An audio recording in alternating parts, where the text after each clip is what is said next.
So Paddy the Baddy just got beat. Paddy the Baddy, as a matter of fact, got submitted. Do you guys even know what I'm talking about?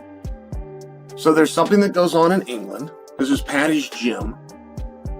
Paddy enters this thing every year. It's called something. And then they have a king of the mat. It's a grappling tournament, but they have this thing, this king of the mat. Paddy was in the finals a year ago, and after an hour, they just stopped the match and called it a draw. So he was a co-champion. So whatever this thing is, it's a thing that matters to him. So he enters it, I guess, over the weekend. I guess.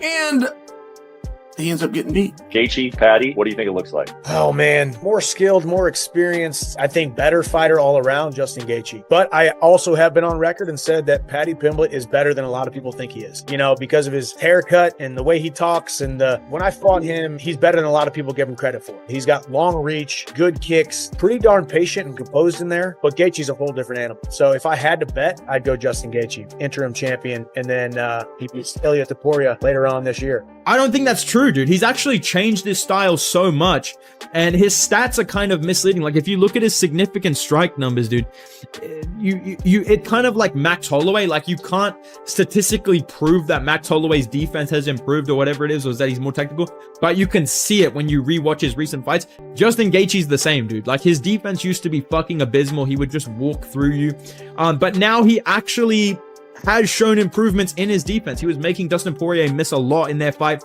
really frustrated him with his footwork, with his head movement. Had some good moments against Max Holloway, dropped him for the first time. He sharpened up his technique. He has a really nice jab. Like I said, his defense is a very underrated part of his game. He has good footwork. He feints. He mixes things up between the body and the head. I think that'll work well against Paddy Pimblett, who's super focused on, I need to have my hands up, I need to do this, or his hands are down really low. They're both open, depending on the feints and the setups that you use to capitalize really, really effectively on Paddy Pimblett in the striking. We've seen it. Fiziev was short notice in this one, coming off an injury, and he, you know, it is what it is. But another thing about Gaethje I want to bring up too is recently in his career, he's kind of just sort of started to wrestle a little bit more. This no wrestling thing that he did have going on for a long time, he's kind of abandoned it, which I think is good. I know that Paddy Pimblett's grappling is really elite, and if Gaethje tries to take him down, it probably would be a mistake, but that tells me the wrestling is something that he's still got in his back pocket, something that he can use to keep the fight on the feet, keep the fight standing. And I think that when the fight is standing, yes, Pimblett looked so good against Chandler. I think Chandler just sucks, I'll be honest. I think I was wrong about Chandler. I think that's also part of it too. I think Gaethje goes out there and beats Paddy Pimblett, man. I think he's a much better striker out of the two. We've seen him go 5 rounds. We saw him go 5 rounds against Holloway. I know that he got knocked out in the last second of that fight, and you know, it did kind of suck for that. I actually think I picked Holloway to beat him, though. I can't actually remember. But anyway, it kind of sucked for Gaethje for that to have happened, but, you know, it did kind of create a viral moment that people are still trying to recreate to this day. Get ready, because Paddy Pimblett, known as the Baddie, is stepping into the biggest and most important fight of his professional career. Waiting for him inside the octagon is Justin Gaethje, a fighter famous for bringing non-stop pressure, chaos, and damage every time he competes. This matchup is so exciting because their styles are total opposites, and they're coming into this fight on very different paths in their careers. Fans and experts are split with strong opinions on both sides. This fight is no longer about popularity or social media fame. For Paddy, it is a serious, high-stakes test where survival and proving his mettle are the only things that truly matter. I know Paddy Pimblett and Justin Gaethje is a very competitive fight. It's going to be an exciting fight. And I'm not saying other fights not going to be exciting, you know, but at the end of the day, we know Paddy and Justin Gaethje is going to be a complete firework. There's no way in hell this fight will go 5 rounds. There's no way, you know. Are you surprised that Justin opened as like a plus 200 underdog? I think it's already starting to flip a little bit. It's no problem. He was underdog with Tony Ferguson too. What happened? You know, he was underdog with Dustin Poirier second time. What happened? You know, it's okay. You can doubt Justin. But I'm going to tell you something. If Justin fights in Chelsea, he's going to make it sleep. I respect Pimblett. I think he's very underrated.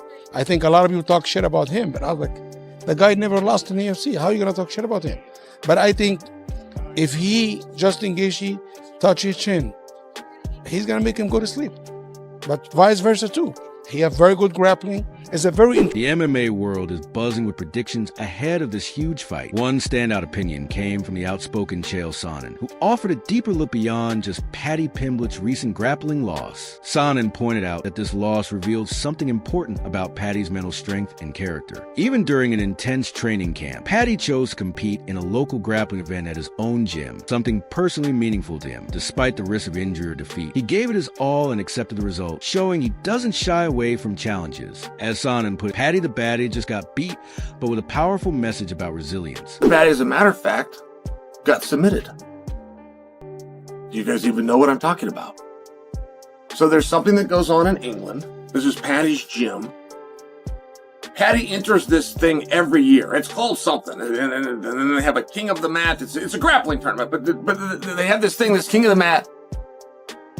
Paddy was in the finals a year ago, and after an hour, they just stopped the match and called it a draw. So he was a co-champion. So whatever this thing is, it's a thing that matters to him. So he enters it, I guess, over the weekend. I guess.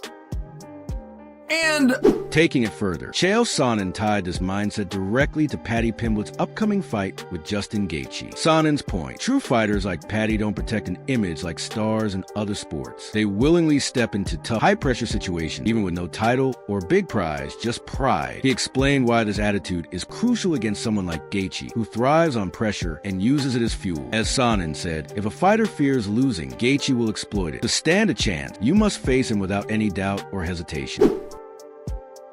one of the reasons it's so cool is I don't think you have heard about it. One of the reasons I think it's so cool is there's no other sport where this would happen. One of the reasons I think it's so cool is it doesn't matter.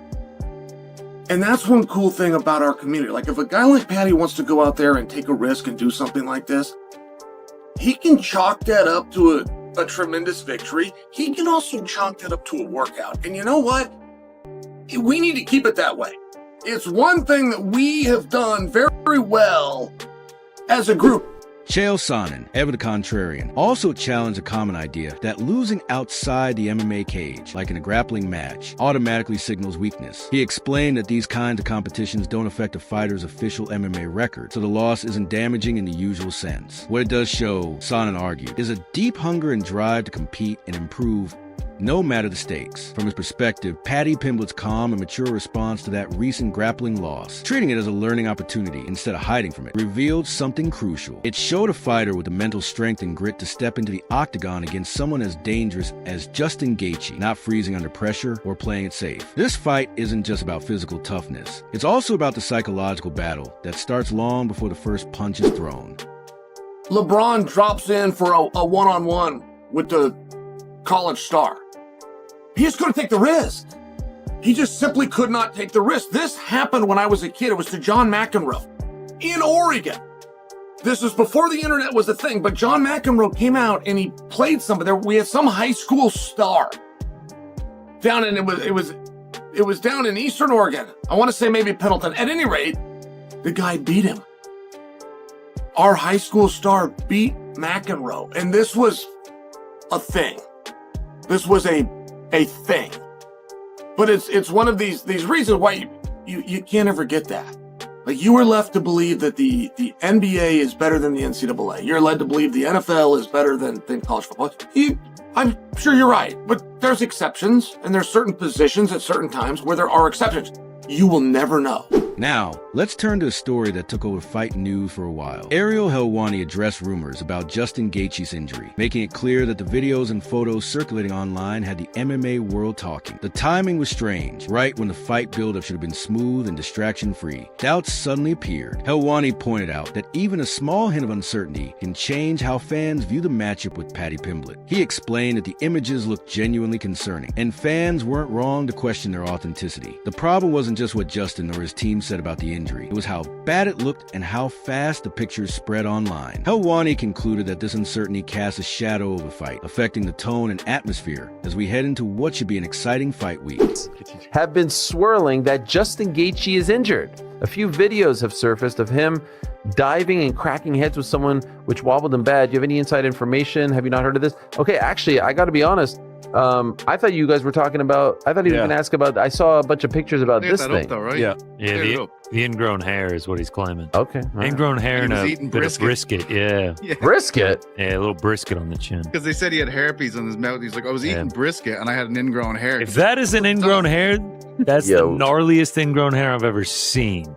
That makes like a little red dot on your neck if it's an ingrown hair. He had a crater in his neck. I don't know about By the way, could you imagine, just for a moment, you know where I'm going with this? Yeah. You know where I'm going with this? I do know exactly where you're going. Enter Armin. Yes. Enter Armin. Yes, it's time. Now, is Armin ready is the thing. Now when he walks out to those videos. No, I'm like, oh. Next, the always honest Artem Lobov shared his thoughts. He admitted something important. He's doubted Paddy Pimblett before and been proven wrong. Still, even with that experience, he couldn't ignore recurring issues he keeps seeing in Paddy's fights. Lob highlighted moments where Paddy's energy fades, leaving openings, a serious risk against someone like Justin Gaethje, who maintains a relentless, non-stop pace. But the biggest concern? Paddy's defense. Lob pointed out that he still leaves his chin exposed, often high, giving opponents chances to land clean, powerful shots. That risky, high-reward style can work against fighters who hesitate or tire. But Gaethje doesn't slow down and rarely misses. Lob emphasized that while Paddy's unpredictable style is exciting, it's a completely different challenge to rely on it against a proven, elite-level striker like Gaethje. And now we've got Gaethje fighting Pimblett for the vacant title. And I know I've just picked favorites the entire card. And I know that is kind of probably not that all that exciting for you guys. I am picking Gaethje to beat Paddy Pimblett in this fight. I've been proven wrong by Paddy Pimblett so many times. Over and over and over and over again. If you guys remember, I picked Tony Ferguson to beat Paddy Pimblett in that fight. And I will be honest with you guys, there was a moment there in that third round where it looked like maybe Ferguson was going to get something going because Pimblett did gas out pretty bad in that fight, but that is just cope on my end. And then even then, I picked Michael Chandler to beat him too. Have I ever been more wrong about a fight? Probably not, to be honest with you, but he looked really, really good. The problem with me and Paddy Pimblett, dude, is there's two things that he's just never fixed. His cardio and his striking defense. He still keeps his chin way up in the air. I know that's why people love him. I know people love Paddy Pimblett because of that. The problem is, though, I just don't like seeing that and then trying to justify picking him to beat Justin Gaethje, who just beat Rafael Fiziev a couple of times. Artem didn't stop there. He also highlighted an important factor, Justin Gaethje's growth as a fighter over the years. Lobov pointed out that Justin is no longer just a stubborn brawler who relied solely on trading punches, a style he was once famous for. Key point, even if Gaethje doesn't want to wrestle with Paddy Pimblett, his elite-level wrestling and takedown ability are always a looming threat. That threat alone gives him strategic control, letting him dictate where the fight happens. Lobov believes that keeping the fight standing is Gaethje's path to victory. Thanks to his evolution as an MMA fighter, Justin now has a wider range of tools and techniques to ensure the fight stays exactly where he wants it on his terms. Off an injury, and he, it is what it is, but another thing about Gaethje I want to bring up too is recently in his career, he's kind of just sort of started to wrestle a little bit more. This no wrestling thing that he did have going on for a long time, he's kind of abandoned it, which I think is good. I know that Paddy Pimblett's grappling is really elite, and if Gaethje tries to take him down, it probably would be a mistake, but that tells me the wrestling is something that he's still got in his back pocket, something that he can use to keep the fight on the feet, keep the fight standing. And I think that when the fight is standing, yes, Pimblett looked so good against Chandler. I think Chandler just sucks, I'll be honest. I think I was wrong about Chandler. I think that's also part of it too.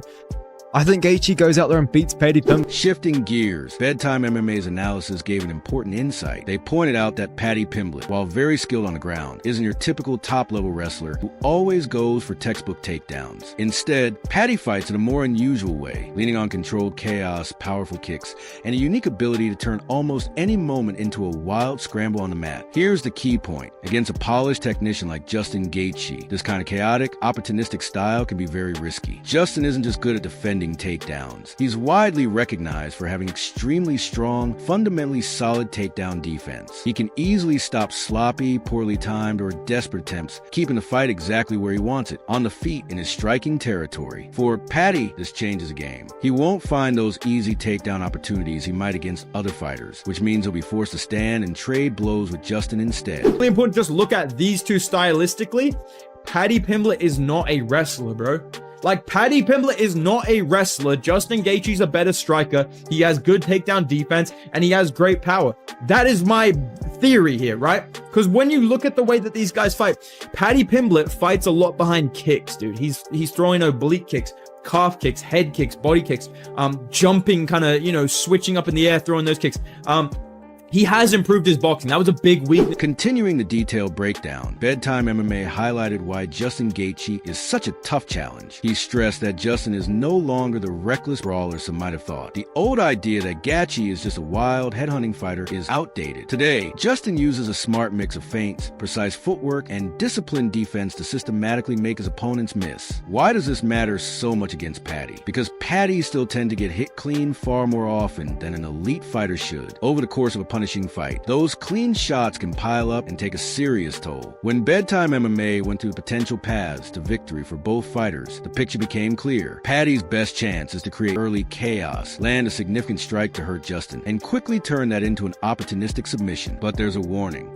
If that scenario doesn't happen quickly, the fight is almost certain to stay on the feet, where Justin has a big advantage. In that likely situation, Bedtime MMA believes Justin will methodically and possibly brutally break Paddy down, potentially earning a stoppage in the middle rounds. That's why, even though he openly admitted he wants Paddy to win, Bedtime MMA ultimately leaned toward Justin coming out on top. Ultimately, Bedtime MMA leaned toward Justin securing a TKO victory. Looking at another perspective, Dinto highlighted Paddy's crafty fighting style and truly versatile skill set. He specifically pointed out Paddy's ability to fight effectively from his back if taken down, showing just how dangerous he can be on the ground. Dinto also noted Paddy's excellent use of his reach and punishing kicks, making him a threat at range. According to Dinto, Paddy has shown significant improvement in the stacked lightweight division, demonstrating smart setups and intelligent timing in his attacks. This makes him a real, present danger, especially if he can survive and navigate Justin's notoriously powerful early offense. However, Dinto also presented a realistic view of Justin's abilities.